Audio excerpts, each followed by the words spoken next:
VOA World News. VOA 세계 뉴스입니다. 일본의 아베 신조 총리가 추진해온 집단자위권 법안이 19일 국회를 통과했습니다. 일본 참여는 집단자위권을 행사할 수 있도록 하는 11개 안보 관련 법안을 이날 새벽 본회의에서 찬성 148, 반대 90표로 가결했습니다. 이에 따라 아베 총리가 지난해 7월부터 추진해온 집단자위권 행사를 위한 법률 정비가 마무리됐습니다. 이번에 통과된 11개 법안 중에는 집단적 자위권 행사 외에도 자위대의 상시 해외 파견을 가능토록 하는 국제평화 지원 법안 등이 포함되어 있습니다. 또 자위대가 전 세계에서 미군 등을 후방해서 지원할 수 있도록 했습니다. 한반도 유사 상황이 발생했을 때 자위대가 미군의 장비나 무기를 방어하는 등 역할을 확대할 가능성도 있습니다. 이로써 일본이 공격받지 않는 한 방어만 한다는 일본의 전수방위 원칙은 사실상 폐기됐습니다. 미국은 일본의 집단자위권 움직임에 긍정적인 입장입니다. 집단적 자위권이란 동맹국이 공격당했을 때 이를 자국에 대한 공격으로 간주해 반격할 수 있는 권리를 말합니다. 중국과 말레이시아가 17일 남중국해 주요 해상 수송로인 말라카협에서 처음으로 합동 군사훈련을 시작했습니다. 평화우위 2015로 명명된 이 훈련은 오는 22일까지 진행되며 중국에서 1000명가량의 병력이 참가합니다. 중국 관영신화통신은 양국이 실제 병력을 동원해 군사훈련을 하는 것은 이번이 처음이라고 보도했습니다. 양국의 육해공 부대가 참가하는 이번 훈련에 중국 측에서는 모두 1160명의 병력을 비롯해 미사일 구축함과 호위함 등 함정과 수송기 그리고 헬리콥터 등이 참가합니다. 이번 훈련은 재난구호와 수색, 구조, 그리고 납치 사건 등을 가정한 훈련에 초점이 맞춰질 전망입니다. 말라카협은 중국 석유 수입의 80%가 이뤄지는 주요 해상 무역로입니다. 중국은 남중국해 인공섬에 대해 근접 순찰을 해야 한다는 해리 해리스 미 태평양 사령관의 발언에 대해 극도로 우려된다고 밝혔습니다. 흥내의 중국 외교부 대변인은 정례 브리핑에서 중국의 주권을 존중하고 도발적인 행동을 삼갈 것을 미국에 강력히 요구한다고 말했습니다. 이에 앞서 해리스 사령관은 미 상원 군사위원회 청문회에서 중국이 인공섬 3개를 조성하고 군사화에 나서는 것은 영내 모든 국가들의 위협이 된다고 말했습니다. 해리스 사령관은 이어 중국의 남중국해 영유권 주장에 미국은 인공섬들에 대해 근접 순찰로 맞대응하고 항해와 비행의 자유를 행사해야 한다고 강조했습니다.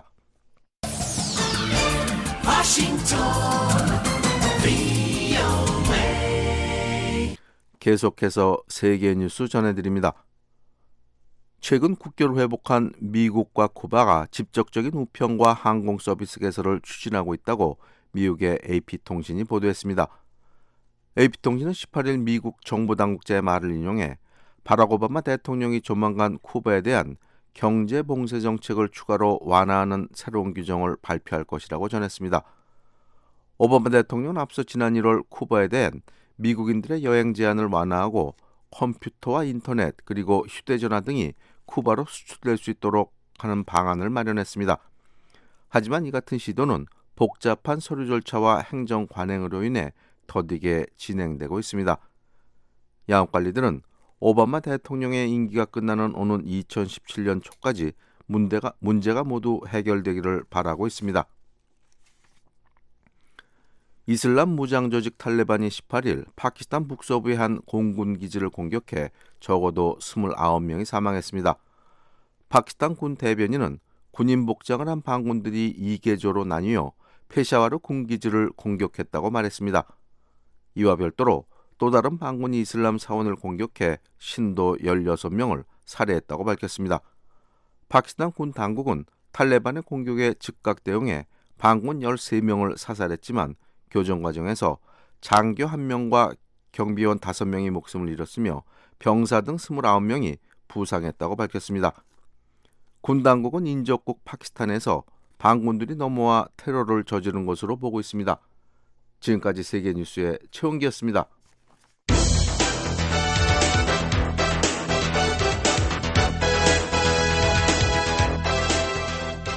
워싱턴 뉴스 광장.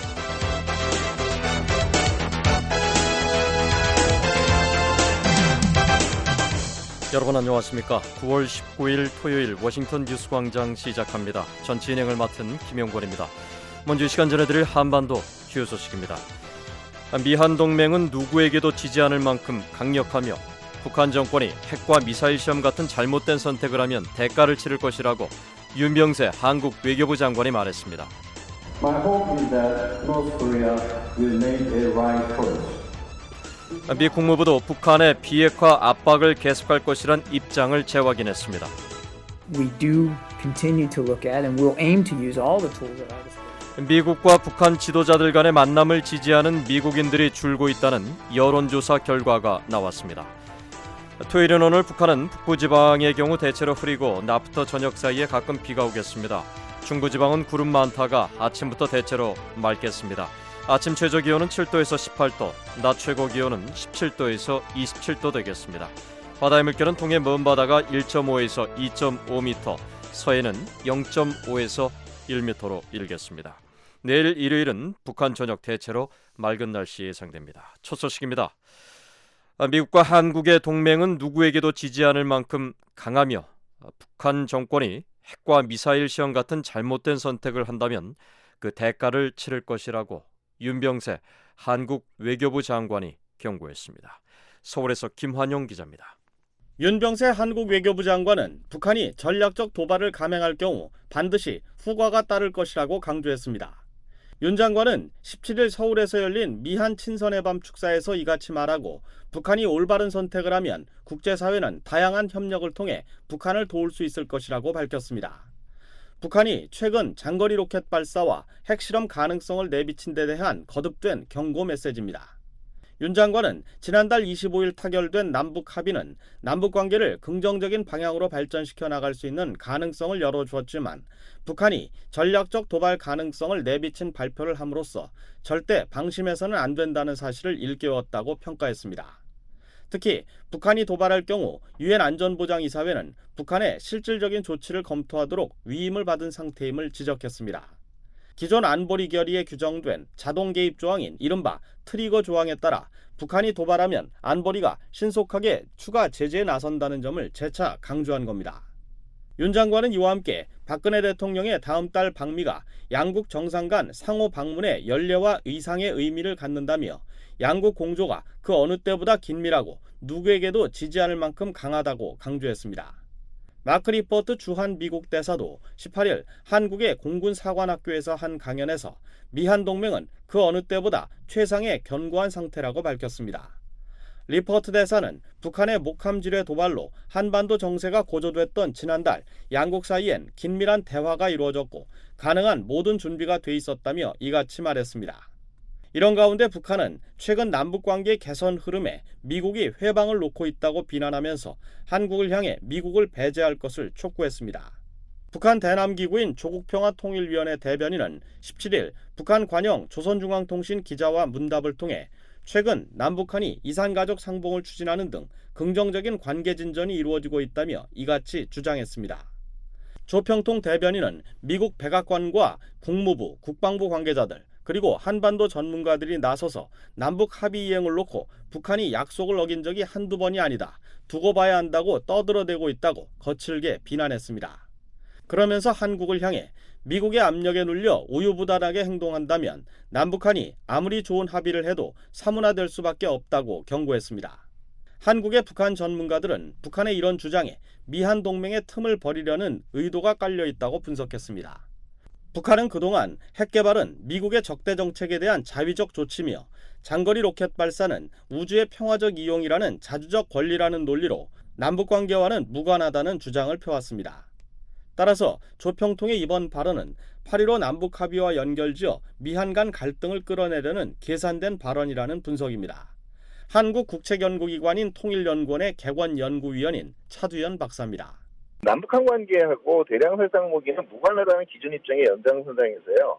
8.15 합의 분위기 속에서 만약에 로켓 발사가 이루어질 경우에 이 제재를 주도하게 된 미국과 그다음에 남북 대화나 이산 가족의 끈을 아직 가지고 있는 한국과의 입장 차이를 극대화하는 다시 말해서 관계를 이간시켜보겠다는 의도라고 볼 수가 있겠어요. 전문가들 사이에선 북한이 이처럼 미한 관계를 벌려놓으려는 시도의 성패와는 별개로 장거리 로켓 발사를 자신들의 일정에 따라 감행할 가능성이 크다는 관측이 많습니다. 북한은 이미 지난 2월 당 창건 70주년의 즈음에 발표한 노동당 중앙위원회와 중앙군사위원회 공동구호에서 첨단 과학기술 위성, 실용 위성들을 더 많이 쏘아올리라며 위성 발사가 다음 달 10일 당 창건 기념일에 맞춘 주요 행사임을 시사했습니다. 서울에서 VOA 뉴스 김환용입니다. 미 국무부가 북한의 비핵화 압박을 계속할 것이라는 입장을 거듭 확인했습니다. 존 캐리 국무장관이 언급한 경제 제재 이상의 조치에 대해 밝힐 건 없지만 압박 수단을 계속 찾고 있다는 설명입니다. 백성원 기자입니다. 미국은 북한을 압박할 방안을 계속 모색하고 있고 가용한 모든 수단을 사용할 계획이라고 국무부가 밝혔습니다. We do continue to look at and we'll aim to use all the tools at our disposal to make clear. 존 커비 국무부 대변인은 17일 정례 브리핑에서 전날 존 캐리 국무장관이 경제 제재 이상의 대북 조치를 언급한 데 대해 이같이 말했습니다. 미국은 북한의 비핵화를 이행해 한반도의 평화와 안정, 번영을 얻을지 아니면 현재의 경로를 고집해 외교적 고립과 경제 상황 악화에 직면할지 선택해야 한다는 것을 분명히 하기 위한 압박 수단을 찾고 있다는 겁니다. 커비 대변인은 북한처럼 경제적으로 소외된 나라를 경제 제재만으로 압박하기에 한계가 있고 특히 미국의 일방적인 경제 제재만으로는 더욱 어렵다고 설명했습니다. In a country that's as economically isolated as North Korea, there's going to be limits to the pressure that can be exerted through sanctions alone. 또 현재로선 새로운 대북 압박 수단이나 방안과 관련해 발표할 내용이 없다고 덧붙였습니다. 커비 대변인은 그러나 가용한 다른 수단을 모색하지 않는 건 무책임한 행동이 될 것이라고 말했습니다. 그러면서 경제 제재를 통한 대북 압박에 한계가 있는 건 분명하지만 그런 압박을 포기하거나 다른 수단을 찾지 않겠다는 뜻은 아니라고 강조했습니다. VOA 뉴스 백성원입니다. 미국과 북한 지도자들 간의 만남을 지지하는 미국인들이 줄고 있는 것으로 나타났습니다. 최근 미국에서 실시된 여론조사 결과를 조은정 기자가 보도합니다. 미국 시카고 국제문제협의회가 15일 발표한 보고서에 따르면 북한 지도자와의 만남에 대한 미국 내 지지율이 몇 년 새 다소 줄었습니다. 시카고 국제문제협의회는 지난 5월 28일부터 6월 17일까지 전국 성인 2,034명을 대상으로 미국인들의 정치적 성향과 외교 정책에 대한 의식을 조사한 뒤 그 결과를 공개했습니다. 보고서에 따르면 민주당 지지자 중 미국 정부 지도자들이 북한 지도자들과 만날 준비가 돼 있어야 한다고 응답한 이들은 69%였습니다. 7년 전인 2008년 두 나라 지도자들의 만남을 지지하는 비율이 82%에 달했던 것과 비교하면 13%포인트 떨어진 것입니다. 무당파 성향의 응답자들의 경우 2008년 70%였던 지지 비율이 57%로 하락했습니다. 공화당 지지자들은 2008년과 같은 수준인 60%의 지지율을 보였습니다. 북한의 위협에 대한 조사도 있었습니다. 아시아에서 무력 충돌을 일으킬 잠재적 원인으로는 응답자들의 35%가 중국의 군사력 확대를 꼽았고 남북한의 긴장은 34%로 2위를 차지했습니다. 석유와 가스 개발을 둘러싼 경쟁은 29%, 아시아 실흥국들에 대한 핵무기 확산은 25%, 아시아 국가들 간 경제적 경쟁은 20%, 중국과 타이완 관계 16%, 인도와 파키스탄 관계 16% 순이었습니다. 앞으로 10년간 미국의 국익을 위협할 요인으로는 북한의 핵 개발이 7위로 꼽혔습니다. 응답자의 55%가 북핵을 위협으로 꼽은 것입니다. 가장 큰 위협으로는 72%의 지지를 받아 이슬람 극단주의 세력이 미국에서 대규모 공격을 일으킬 가능성이 꼽혔고 국제 테러 활동과 미국 인터넷과 컴퓨터망에 대한 사이버 공격이 69%로 그 뒤를 이었습니다. 북한 핵보다 위협적인 요소로는 이 밖에 비우호국들의 핵 무장 가능성과 이란 핵 문제가 꼽혔습니다. 한편 북한이 한국을 침략할 경우 미군이 참전하는 데 찬성하는 비율은 47%, 북한이 일본을 침략했을 경우 미군을 동원해야 한다는 비율은 48%였습니다. VOA 뉴스 조은정입니다.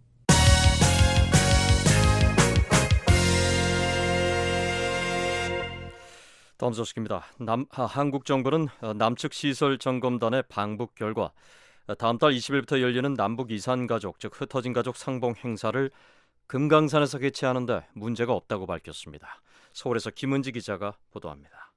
한국의 통일부는 18일 금강산 내 이산가족 상봉시설들을 점검한 결과 다음 달 열리는 남북 이산가족 상봉 행사를 진행하는 데 큰 문제가 없을 것으로 판단된다고 밝혔습니다.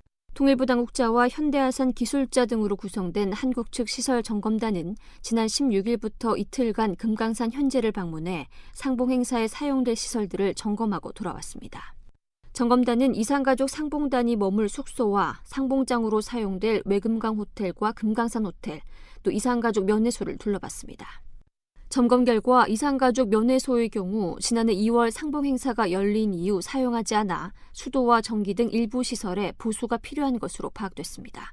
한국 정부는 이에 따라 북측과 협의를 통해 가급적 빨리 보수 작업을 진행할 계획입니다. 정준희 통일부 대변인입니다. 북쪽과 일정을 협의해서 가급적 빠른 시일 내에 방북해서 보수 작업을 진행할 계획입니다. 최근 북한의 장거리 미사일 발사와 핵실험 시사 위협에도 상봉 행사를 위한 준비가 예정대로 진행되고 있는 겁니다. 남북은 또 지난 15일 교환한 이산가족들에 대한 생사 확인 작업도 시작했습니다. 한국 측은 국군포로 납북자를 포함한 250명, 북측은 이산가족 200명입니다. 남북은 이산가족들의 생사를 확인한 뒤 다음 달 5일 결과를 통보하고 8일 최종 상봉 대상자를 확정합니다. 한국의 이산가족들은 어렵게 마련된 상봉 행사가 북한의 도발로 무산돼서는 안 된다며 우려를 떨쳐버리지 못하고 있습니다. 이산가족들의 모임인 1천만 이산가족위원회 이상철 위원장입니다. 70년이 다 되도록 지금 이 생사조차 모르고 있던 상황에서 가족을 상봉한다는 그런 마음에 굉장히 들떠 있는 상황인데 북한에서 지금 미사일을 발사하겠다 실험을 할 그런 일까지 한다는 보도가 있으니까 대단히 우려스럽게 지금 쳐다보고 있는 거죠. 북한의 어떤 그런 도발이 없었으면 하는 게 이산가족의 생각이고 걱정을 하고 있죠. 그 부분에 대해서. 지난달 25일 남북 고위급 접촉 합의에 따라 이루어지는 이산가족 상봉 행사는 다음 달 20일부터 26일까지 남북 각각 100명씩 두 차례로 나눠 금강산 면회소에서 열립니다. 추석 계기 이산가족 상봉 행사는 지난 2000년 이후 20번째로 박근혜 정부 들어서는 지난해 2월 이후 두 번째입니다.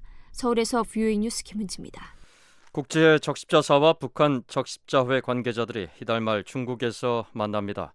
최근 북한에서 발생한 홍수, 즉 큰물 피해와 대응, 내년도 대북 지원 방안을 논의할 예정입니다. 김현진 기자입니다. 국제사회와 북한 적십자 당국자들 간 회동은 오는 27일 베이징에서 이틀 동안 진행됩니다.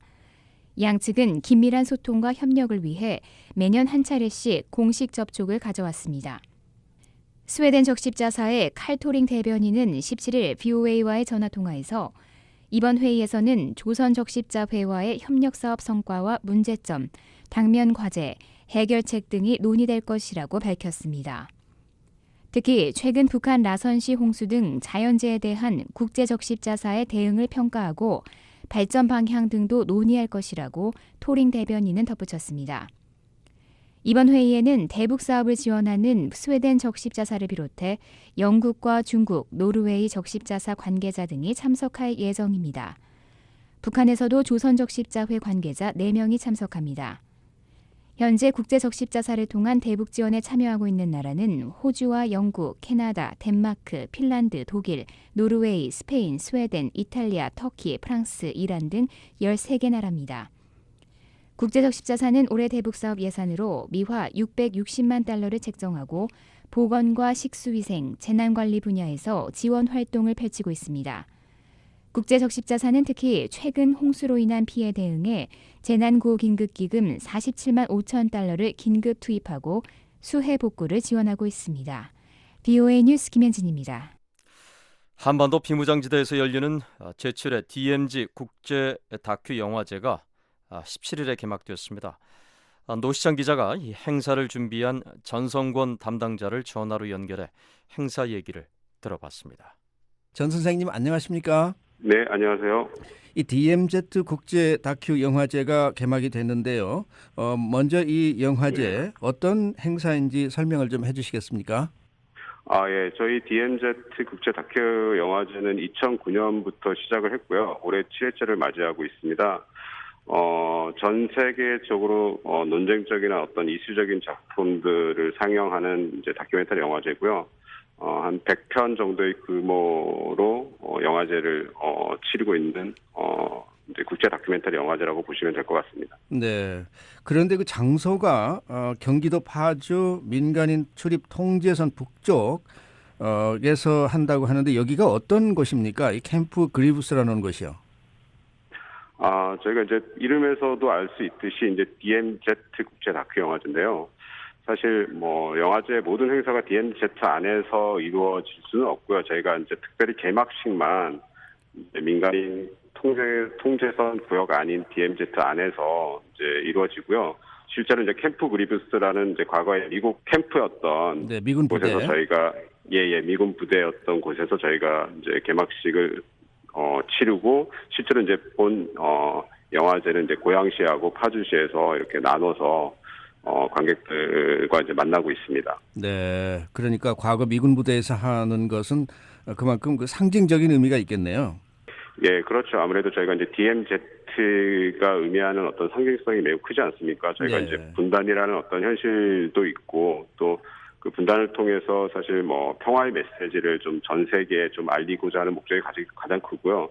저희가 그런 좀 특히 다큐멘터리 장르라고 하면 어떤 현실을 바로 직시하는 어떤 그런 문제들을 주로 이제 다루고 있는 어떤 영화들이 많기 때문에 이 다큐멘터리를 통해서 어떤 평화의 메시지를 전 세계에 좀 알리려고 하는 거죠. 어떤 DMZ가 가지고 있는 어떤 현실적인 부분부터 시작해서요. 네. 이번에는 몇 편의 영화들이 상영이 될 예정인가요? 예, 올해는 이제 43개국 102편의 작품들을 상영을 합니다. 이 작품들 중에는 뭐 거의 사실 전 세계 가장 화제작들이나 아니면 논쟁적인 작품들을 대부분 다 이제 저희 영화제에서 이제 볼 수가 있고요. 또 올해는 특별히 이제 분단 70년 특별전을 좀 기획을 했기 때문에 좀 이제 북한과 관련된 작품들을 좀 저희가 많이 상영하는데 이제 여기 관객들 특히 이제 저희 남한에 있는 관객들에게는 아주 새로운 경험이 될 것 같습니다. 네. 외국 영화와 국내 영화는 대강 어느 정도나 배분이 돼 있습니까?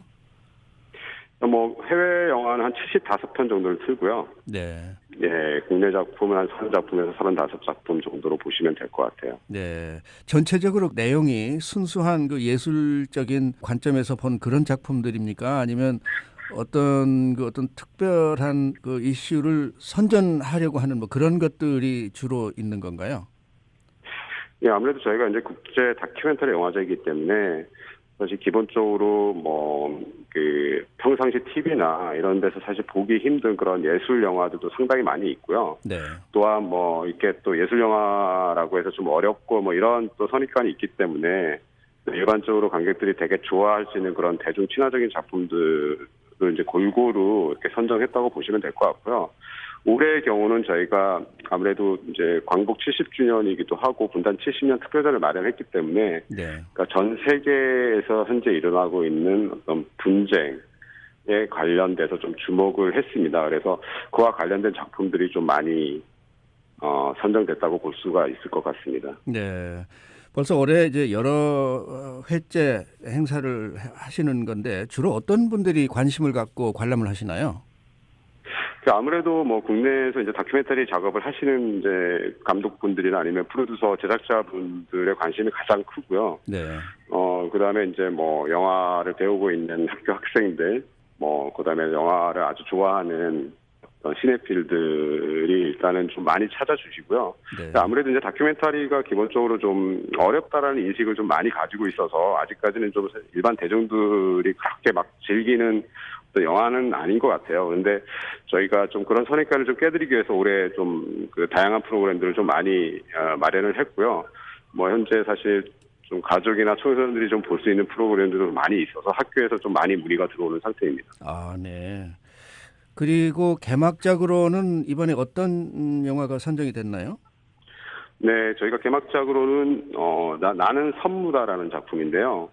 저희가 아무래도 이제 DMZ 국제 다큐영화제가 좀 상징하는 어떤 DMZ라는 어떤 공간이 있기 때문에 저희가 아무래도 좀 그와 유사한 뭔가 관련이 있는 어떤 그런 작품들을 주로 개막작으로 많이 선정을 했어요. 네. 그래서 올해는 특히 이제 분단 70년 특별전이기 때문에 좀 북한과 좀 관련이 있는 그런 작품을 좀 선정하려고 많이 좀 리서치를 좀 했고요. 그래서 결국 이제 나는 선무다라는 작품을 전 세계 최초로 이제 상영을 하게 되었습니다. 네. 선무라는 게 무슨 뜻인가요? 네, 선무는 이제 실제 사람 이름이고요. 네. 어떤 예명이기도 하죠. 이제 그 과거에 좀 북한에서 프로파간다 화가로 활동했던, 그리고 지금은 이제 탈북을 해서 이제 한국에 좀 정착한 선무라는 화가에 관한 다큐멘터리입니다. 네. 그러니까 선무라는 뜻은 말 그대로 이제 선이 없다라는 뜻이거든요. 아, 그렇습니까? 그래서 아무래도 남과 북의 어떤 분단, 벽, 어떤 그런 의미들을 좀 상징한다고 볼 수가 있을 것 같습니다. 네.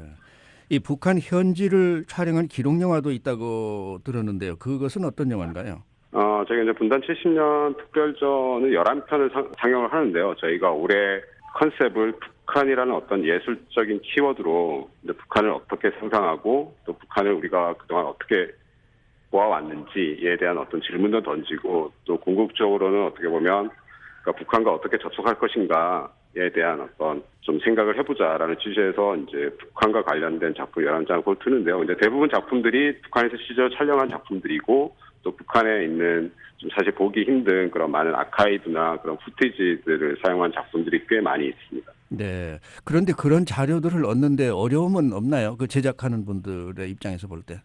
글쎄, 이제 아무래도 그 감독분들이 이제 한국 국적의 감독분들이 아니라서요. 네. 대부분 다 외국 국적의 감독분들이고, 또 그들은 충분히 이제 북한을 또 방문할 수 있는, 충분히 방문할 수 있고, 또 뭐 아무래도 북한도 글쎄 이렇게 영화 제작이나 다큐멘터리 제작에 대해서 이렇게 뭐 상당히 호의적인 것 같아요. 그래서 제가 알기로는 외국 국적일 경우에는 그렇게 어려움은 없는 걸로 저는 알고 있거든요. 네. 이 삐라라는 영화, 이것은 어떤 내용으로 되어 있습니까? 네, 삐라는 한 중편 정도 길이의 작품인데요. 실제로 이제 최근 한국에서도 좀 이슈가 되고 있는 남한에서 이제 삐라를 그동안 계속 그렇게 해왔지만 북으로 계속 보내고 있지 않습니까? 네, 전단. 예. 전단지를 이제 계속 보내고 있는데, 이제 최근에도 그것 때문에 이제 사실 이슈가 많이 됐어요. 그러니까 특별히 이제 파주시에 거주하시는 분들의 또 반대도 되게 심했고, 왜냐하면 그렇게 함으로써 어쨌든 한반도 어떤 긴장 상태가 되게 많이 고조되기 때문에 오히려 이제 어떤 평화의 메시지보다는 그거를 다룬 이제 다큐멘터리이고요. 실제로 이제 감독이 북한에 들어가서 사실 좀 몰래 카메라식으로 좀 촬영을 했어요. 그러니까 네. 남한에서 보내는 어떤 전단지나 이런 것들에 대해서 어떻게 생각을 하고 있는지, 북한 주민들의 어떤 얘기도 직접 좀 들어본 그런 후티지도 있고요. 네. 그런 예과 관련된 작품입니다. 네, 전 선생님은 이 영화제에 이제 프로그래머로 활동을 하시는데, 이 프로그래머가 어떤 일을 하는 것인지 간단히 좀 설명을 해주시겠습니까? 여러분들이 이제 영화제에서 이제 프로그래머라는 직책이 있는데, 이제 프로그래머는 쉽게 얘기하면 이제 미술관의 큐레이터랑 비슷한 일을 한다라고 보시면 될 것 같아요. 네. 그러니까 그 영화제에 영화 선정을 어떤 영화를 선정하고 어떤 컨셉을 갖고 또 어떤 기획을 할 것인가를 총괄적으로 사실 기획하고 실제로 영화를 선정하고 그런 업무를 하고 있죠. 네. 자, 이 영화제를 통해서 이 분단 국가인 한국에 전하고자 하는 메시지가 있다면 무엇일까요? 메시지는 어떻게 보면 명확한 것 같습니다. 저희가 이제 아무래도 이제 국제 다큐멘터리 영화제이고 어떤 예술 행사이기 때문에 북한이라는 어떤 예술적인 키워드로 저희는 접근을 한 거거든요. 그래서 저희가 어떻게 보면 북한하면 먼저 이데올로기적인 어떤 대립이나 그런 것들을 좀 생각을 많이 하는데, 이번 그 기회를 통해서 어떻게 보면 좀 있는 그대로 뭔가 바라보고 있는 그대로 좀 이해하고 소통하고 이런 메시지를 주면 어떨까라는 생각을 가지고 있습니다. 네. 전 선생님 오늘 말씀 감사합니다. 네, 감사합니다. 예, 지난 17일 개막된 DMZ 국제 다큐 영화제의 전성권 담당자를 전화로 연결해서 영화제 이모저모에 대해 들어봤습니다. 인터뷰의 노시찬 기자였습니다.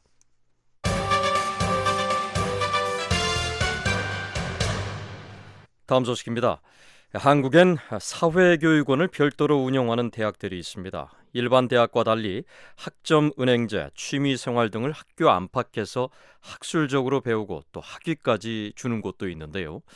이 가운데는 탈북민들을 별도로 선발해 악기, 연기, 또 무용 등 다양한 교육을 제공하는 대학이 있다고 합니다. 서울의 조은정 기자가 현장을 다녀왔습니다.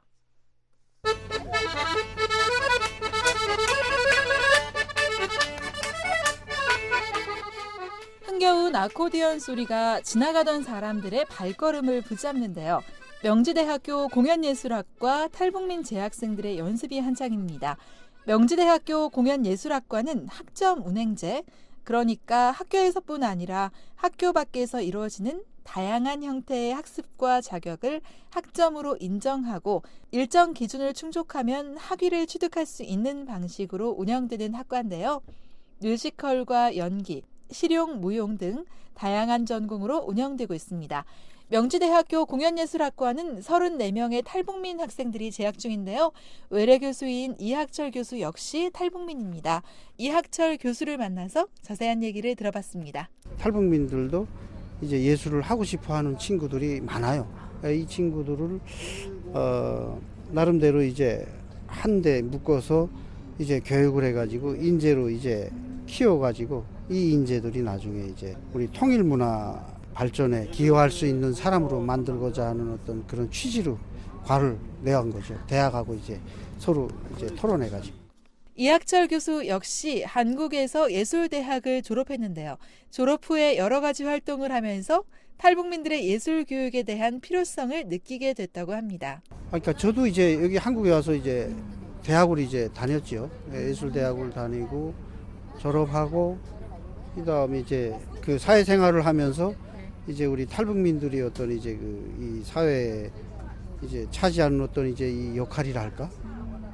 그런 것이 그냥 평범한 사람보다도 예술이라는 어떤 그런 힘이 사회 말하자면 이제 이 사람들의 어떤 이제 인식 변화, 북한에 대한 인식 변화나 뭐 또 북한의 문화를 아는 그런 계기나 여러 가지가 이제 많이 이제 필요하겠더라고요. 근데 그 필요도 그냥 하는 게 아니라 대학이라는 어떤 제대로 된 예술 기관에서 배워가지고 제대로 된 어떤 이제 수준을 가지고 하는 것이 더 훨씬 사람들에게 이제 다가갈 수 있게끔 되겠더라고요.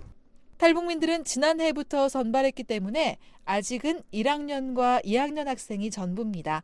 1학년인 1호 학번 학생을 만나봤는데요. 너무 좋아요. 내가 여기 와서 진짜 배울 수 있는 거를 마음껏 배울 수 있다는 게 너무 좋은 것 같아요. 저희 과가 북한 이탈 주민으로 부어진 그런 과잖아요. 그러니까 조금 통일 준비 그런 쪽으로 많이 나가거든요. 그런 데는 통일을 위해서 우리 학생분들이 조금 다른 사람들보다 내가 좀 더 노력하는 것 같고, 네. 그래서 좋아요.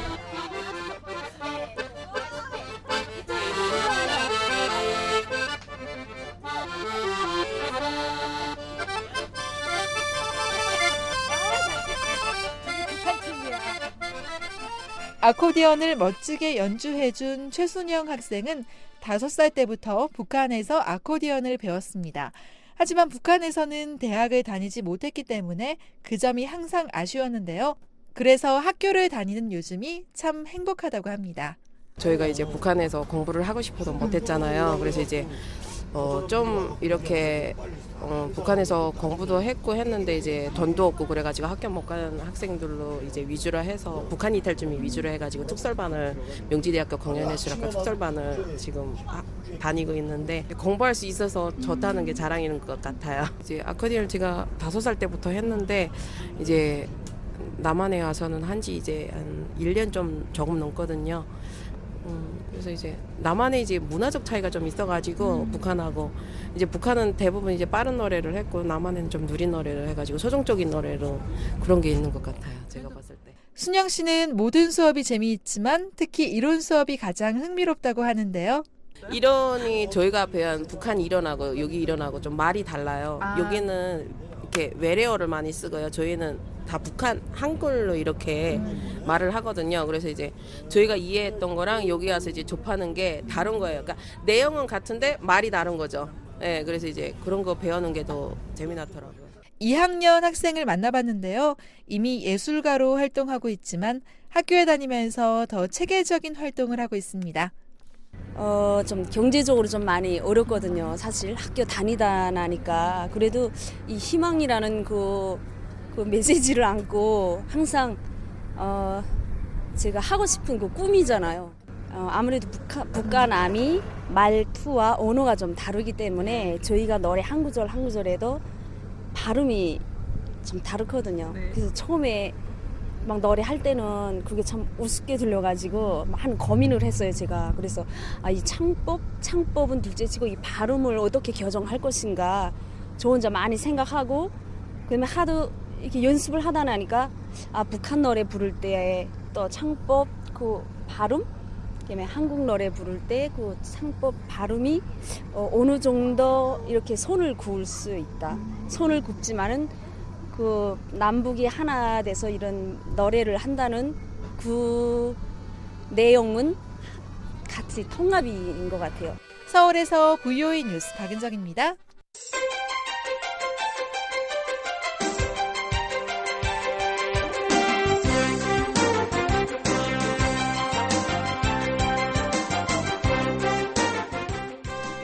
세계 여러 나라의 주요 소식을 전해드리는 지구촌 오늘입니다.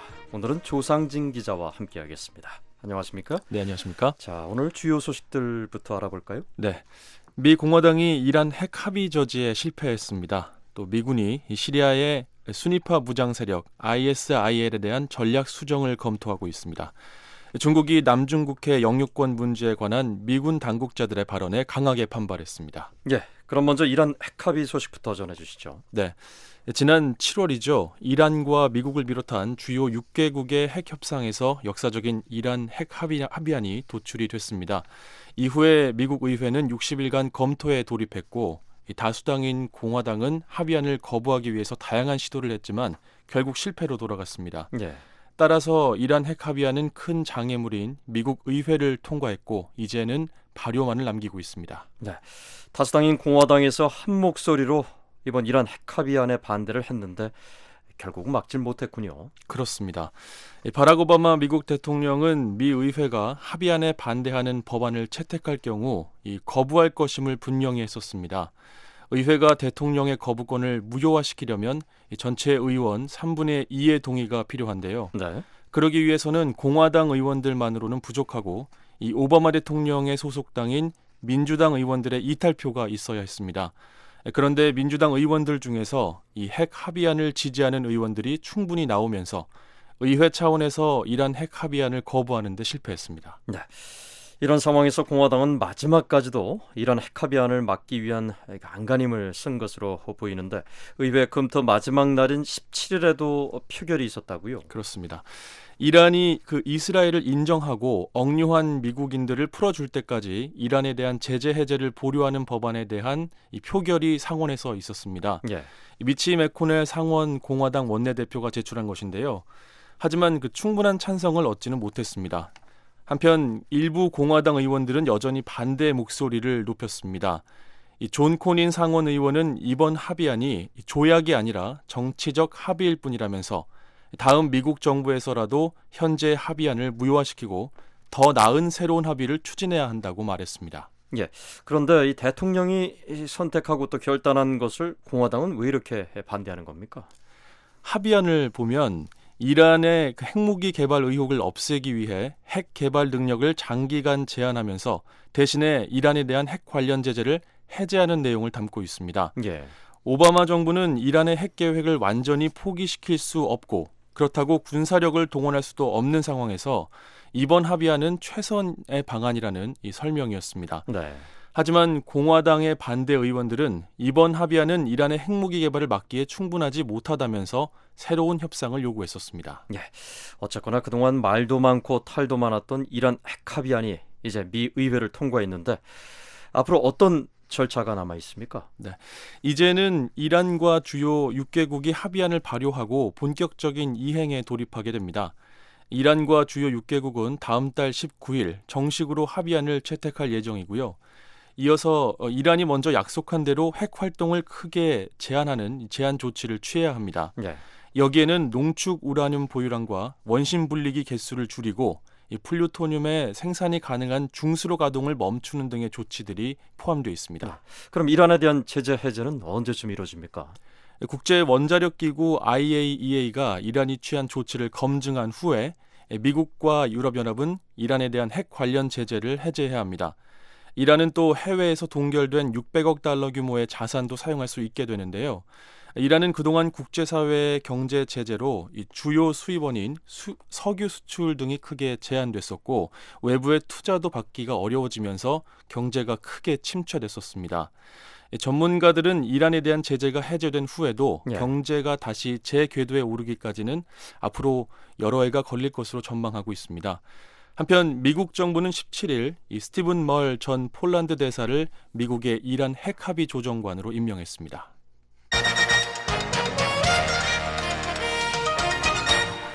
네, 다음은 미국의 순위파 과격 무장 세력이죠. 이 ISIL 대응 전략에 관한 소식 알아보겠습니다.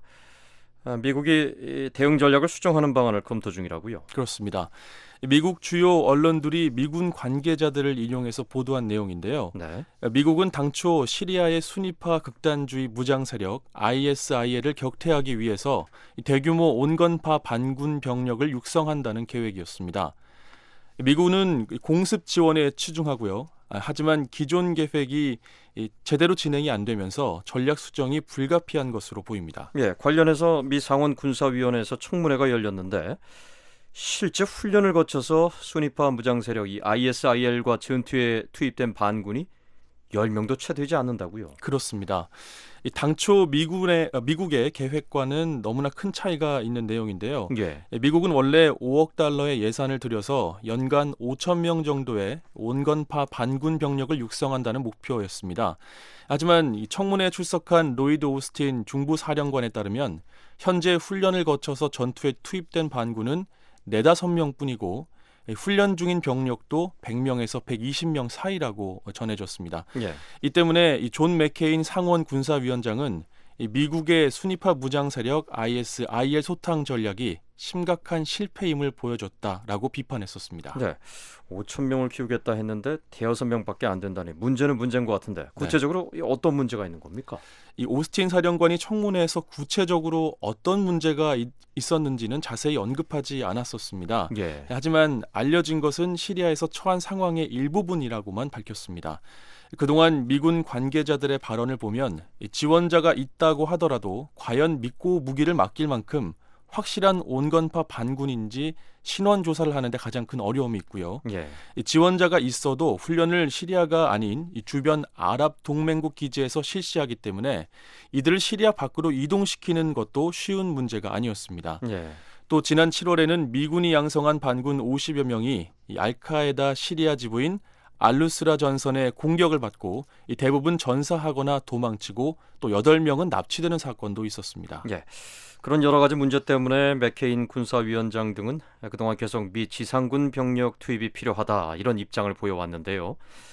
그럼 지상군 파병으로 전략이 과연 수정될 수 있을까요? 일단 미군은 여전히 그럴 가능성은 배제하고 있습니다. 이 미군 관계자는 온건파 반군 육성 목표를 연간 500명, 10분의 1 정도로 줄이고요. 네. 이들이 독자적으로 작전을 하는 대신에 시리아 쿠르드 민병대나 다른 아랍 동맹군에 파견해서 지원하는 방안을 검토 중이라고 밝혔습니다. 쿠르드 민병대는 그동안 미국 주도 동맹군의 지원을 받으면서 순위파 무장 세력 ISIL이 장악했던 시리아 영토를 되찾는 등의 성과를 보였었습니다. 예. 이 문제의 ISIL은 참 과격하고 또 잔인한 단체로도 널리 알려져 있는데 미군이 주도하는 연합군 공습에 호주가 처음으로 참여했다는 소식이 들어왔네요. 네, 이 케빈 앤드루스 호주 국방장관이 지난 16일 시리아 내 순위파 무장 세력 ISIL에 대한 공습을 처음으로 실시했다고 공개했습니다. 앤드루스 장관은 14일 FA-18 슈퍼 호넷 전투기 2대가 공습에 투입됐고 네. ISIL 병력 수송용 장갑차를 파괴했다고 밝혔습니다. 네. 이 ISIL은 시리아뿐만 아니라 이라크 북부 지역에서도 활동을 하고 있는데 호주가 이라크에서는 이미 이 ISIL에 대한 연합군 공습에 참여하고 있지 않습니까? 그렇습니다. 지난해부터 미군이 주도하는 연합군 공습에 참여해 왔는데요. 네. 앤드루스 장관은 지난 9일 이 미국 정부의 요청에 따라서 이라크 북부에서 시리아로 공습 범위를 넓혔다고 밝혔습니다. 예. 한편 프랑스도 곧 시리아 내 공습에 동참할 계획인데요. 장 이브 드르리앙 프랑스 국방장관은 최근 앞으로 수주 안에 공습이 시작될 것이라면서 군사 개입이 임박했음을 밝혔습니다. 프랑스는 이미 목표물 확인을 위한 정찰 비행도 실시한 것으로 알려졌습니다. 네, 그런데요. 그동안 이렇게 시리아에 대한 공습 참여를 꺼리던 호주와 프랑스가 공습 참여를 결정한 이유가 궁금하군요. 네, 르드리앙 장관은 순위파 무장 세력 ISIL이 최근 몇 달 사이 세력을 급격하게 키우면서 프랑스 정부의 입장이 바뀌었다라고 밝혔습니다. 그전에는 이 ISIL에 대한 공습이 시리아의 알 아사드 독재 정권을 돕는 일이 될까봐 반군에 대한 무기 제공만을 해왔었는데요. 이제는 공습이 필요한 상황이다라고 판단하고 있는 겁니다. 예, 그동안 저희가 유럽에 밀려드는 그 난민들 소식을 계속해서 보내드렸는데 아무래도 근본적인 문제를 치유해야 되지 않냐 이런 이제 주장들이 나오면서 유럽으로 몰려드는 그 시리아 난민도 뭐 이런 한 요인이 아니냐 이런 생각도 드는데 어떻습니까? 그것도 한 요인이라고 볼 수 있습니다. 현재 유럽에서는 시리아 등에서 폭력을 피해 난민들이 몰려들면서 이들을 처리하는 문제를 놓고 유럽 국가들 사이의 갈등도 깊어지고 있는데요. 따라서 난민 사태의 근본적인 원인 중 하나인 이 순위파 무장 세력 ISIL 소탕을 위해서 좀 더 적극적인 개입이 필요하다는 지적도 있습니다. 네, 시리아 사태와 관련해서 또 한 가지 주목되는 건 러시아의 개입 움직임인데요. 최근 러시아도 군사 장비 또 병력을 시리아로 보낸다는 소식이 있지 않았습니까? 그렇습니다. 앞서 백악관은 러시아가 시리아 서부 라타키아 공군기지에 공습을 위한 전진기치를 구축하는 것으로 보인다라고 발표를 했는데요. 위성 사진을 보면 수백 명의 병력과 또 이들을 수용할 수 있는 임시 막사를 보냈고요. 또 기지 주변에 러시아 병력을 보호할 탱크와 포병 등이 배치된 것도 확인이 됐습니다. 네. 그럼에도 이 러시아는 시리아에 대한 군사 개입을 계속 부인하고 있지 않습니까? 네. 러시아는 며칠 전까지도 이 시리아에 보낸 인력은 시리아군의 러시아제 무기 운용 등을 돕기 위한 전문가들이다라고 밝혔고요. 오랜 군사 협력의 일환이라고 밝혔습니다. 또 직접 군사 개입을 하기 위한 이 준비라는 서방의 관측은 부인했는데요. 하지만 18일 더욱 분명하게 군사 개입 가능성을 언급하고 있습니다.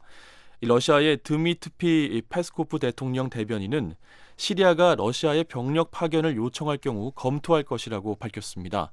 앞서 17일 왈리드 무알렘 시리아 외무장관은 필요할 경우 러시아가 시리아 정부군 편에서 싸울 수 있도록 군대를 파견해 줄 것을 요청할 것이다 라고 말했습니다. 러시아가 우크라이나 동부 지역에 대한 군사 지원도 부인하고 있고 이번에 이렇게 시리아에 대한 군사 개입도 부인하고 있는데 미국으로서는 좀 우려되겠습니다. 그렇습니다. 미국은 그동안 러시아의 군사 개입이 시리아 사태를 더욱 악화시킬 것이라고 주장해왔습니다. 이런 가운데 존 케리 국무장관이 지난 16일 러시아의 의도에 대해 분명히 알기 위해 시리아 사태를 놓고 미국과 러시아의 대화가 필요하다며 회담을 제안했었습니다. 또 백악관의 조시 어니스트 대변인은 17일 미국은 시리아 내 ISIL 격퇴 방안 등과 관련해 러시아와 전술적이고도 실제적인 논의를 할 수 있다라고 밝혔는데요. 따라서 앞으로 어떤 논의가 이루어질지 주목되고 있습니다. 앞서 미국은 러시아가 연합군의 ISIL 대응 작전에 동참할 것을 요구했지만 세르게이 라브로프 러시아 외무장관은 17일 연합군의 시리아에 대한 공습은 불법이며 러시아는 참여할 수 없다는 입장을 분명히 했습니다. 라브로프 장관은 오히려 서방국들이 시리아 아사드 정권과 협력할 것을 주장했습니다. 지구촌 오늘 조상진 기자와 함께하고 있습니다. 이번엔 아시아로 가보겠습니다. 어제 저희가 미 고위 관리들이 남중국해, 그러니까 영유권 분쟁이 한창인 남중국해에서 중국이 계속해서 인공섬을 건설하고 있다, 그래서 우려를 하고 있다라는 소식을 전해드렸는데 중국이 이에 대해서 강하게 반발했다고요? 네. 해리 해리스 미군 태평양 사령관은 이번 주 상원 군사위원회 청문회에서 중국이 남중국해에 건설한 인공섬 주변에 계속 미군 함정과 군용기를 보낼 것이라고 말했습니다. 애슈턴 카터 미국 국방장관도 앞서 워싱턴 인근에서 열린 공군 행사에서 비슷한 언급을 했었는데요. 예. 중국 정부는 18일 이런 미 고위 당국자들의 발언에 대해 매우 심각히 우려한다고 밝혔습니다. 예, 그러니까 미군 함정, 또 군용기의 접근을 거부한다는 건가요? 그렇습니다. 중국 외교부 홍레이 대변인도 항해의 자유를 이유로 중국의 주권과 안보에 도전하는 것은 결연히 반대한다면서 모든 유관국은 중국의 주권과 안보 이익을 존중해서 말과 행동을 신중히 해야 하며 위험하고 도발적인 조치를 삼가라고 경고했습니다. 네, 하지만 그 주변국과 미국의 입장은 좀 다르지 않습니까? 네, 이 해당 해역은 중국뿐만 아니라 주변 다른 나라들도 영유권을 주장하고 있는 곳인데요. 네. 중국이 이런 영유권 분쟁 해역 도서에 인공섬과 군사시설을 건설하고 일방적으로 현상을 변경하려 해서는 안 된다는 겁니다. 애슈턴 카터 미국 국방장관은 중국의 이런 행동은 국제법에 어긋나는 것이고 외교적으로도 문제를 해결하려는 지역의 공통된 인식과도 맞지 않는 것이라고 지적했습니다. 특히 최근 중국이 남중국해 인공섬에 세 번째 활주로를 건설 중인 것이 인공위성 사진에 포착이 됐는데요. 네. 해리스 사령관은 이것은 매우 우려스러운 행동이라면서 항해와 비행의 자유를 보장하기 위해 미군 함정과 군용기가 계속 해당 해역에서 작전을 수행할 것이라고 밝혔습니다. 예, 오늘은 여기까지 듣겠습니다. 지구촌 오늘 조상진 기자와 함께했습니다.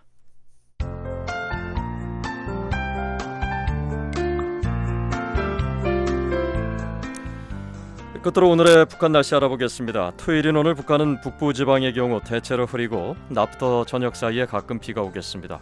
중부지방은 구름 많다가 아침부터 대체로 맑겠습니다.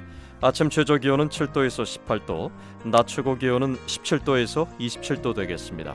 바다의 물결은 동해 먼바다가 1.5에서 2.5m, 가까운 바다는 1.5에서 2m, 서해는 0.5에서 1m로 일겠습니다.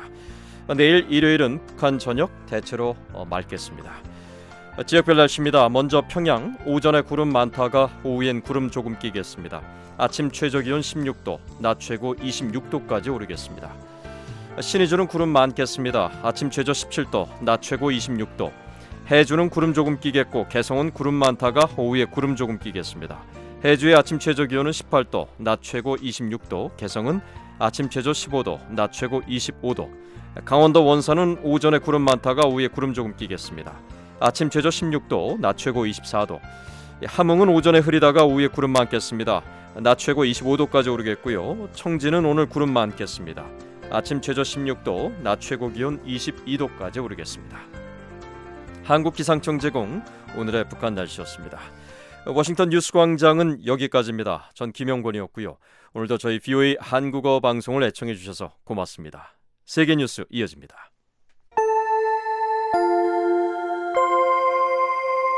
VOA World News.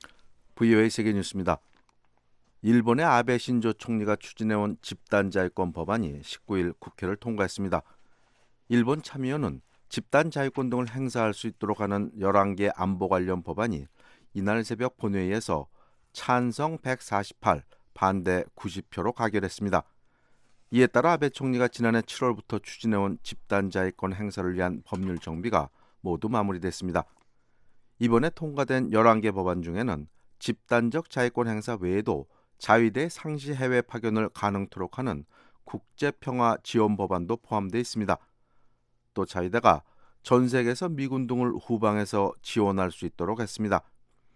한반도 유사 상황이 발생했을 때 자위대가 미군의 장비나 무기를 방어하는 등 역할을 확대할 가능성도 있습니다. 이로써 일본이 공격받지 않는 한 방어만 한다는 일본의 전수 방위 원칙은 사실상 폐기됐습니다. 미국은 일본의 집단자위권 움직임에 긍정적인 입장입니다. 집단적 자위권이란 동맹국이 공격당했을 때 이를 자국에 대한 공격으로 간주해 반격할 수 있는 권리를 말합니다. 중국과 말레이시아가 17일 남중국해 주요 해상 수송로인 말라카협에서 처음으로 합동 군사훈련을 시작했습니다.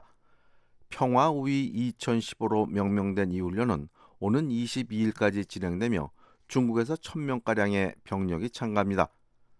중국 관영신화통신은 양국이 실제 병력을 동원해 군사훈련을 하는 것은 이번이 처음이라고 보도했습니다. 양국의 육해공 부대가 참가하는 이번 훈련에는 중국 측에서 모두 1160명의 병력을 비롯해 미사일 구축함과 호위함 등 함정과 수송기 그리고 헬리콥터 등이 참가합니다. 이번 훈련은 재난구호와 수색, 구조 그리고 납치 사건 등을 가정한 대응 훈련에 초점이 맞춰질 전망입니다. 말라카협은 중국 석유 수입의 80%가 이루어지는 주요 해상 무역로입니다. 중국은 남중국해 인공섬에 대해 근접 순찰을 해야 한다는 해리 해리스 미 태평양 사령관의 발언에 대해 극도로 우려된다고 밝혔습니다. 흥내의 중국 외교부 대변인은 정례 브리핑에서 중국의 주권을 존중하고 도발적인 행동을 삼갈 것을 미국에 강력히 요구한다고 말했습니다. 앞서 해리스 사령관은 미 상원 군사위원회 청문회에 출석해 중국이 인공섬 3개를 조성하고 군사화 나서는 것은 영내 모든 국가들의 위협이 된다고 말했습니다. 이어 해리스 사령관은 중국의 남중국해 영유권 주장에 미국은 인공섬에 대한 근접 순찰로 맞대응하고 항해와 비행의 자유를 행사해야 한다고 강조했습니다.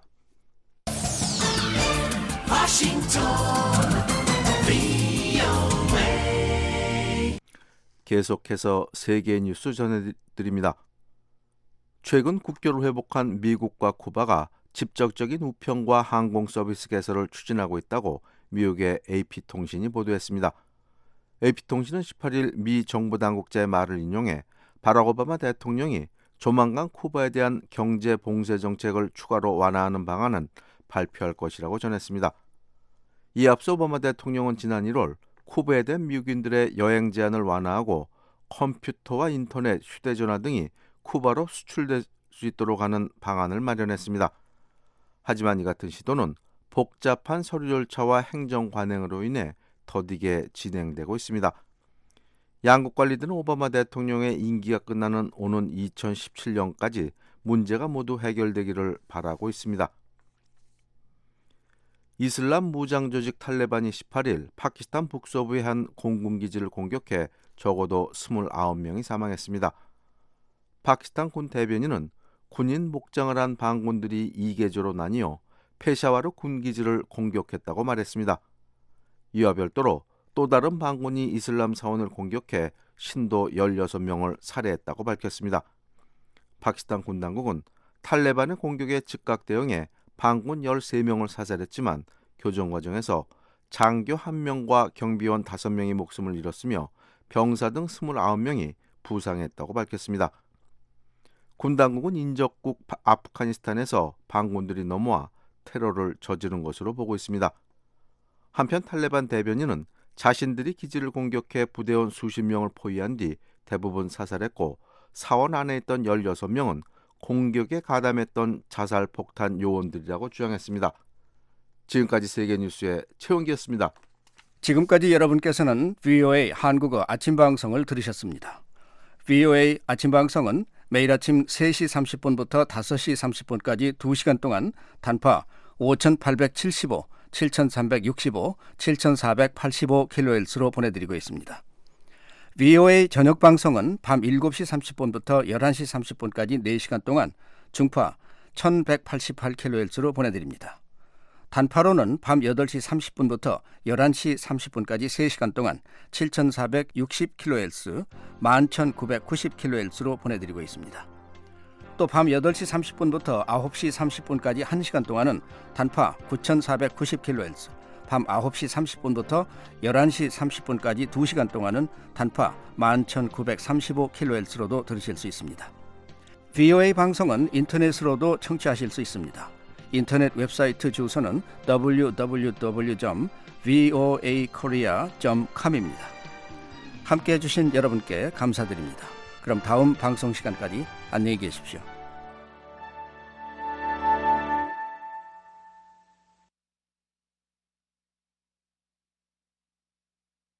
This program has come to you from the Voice of America, Washington.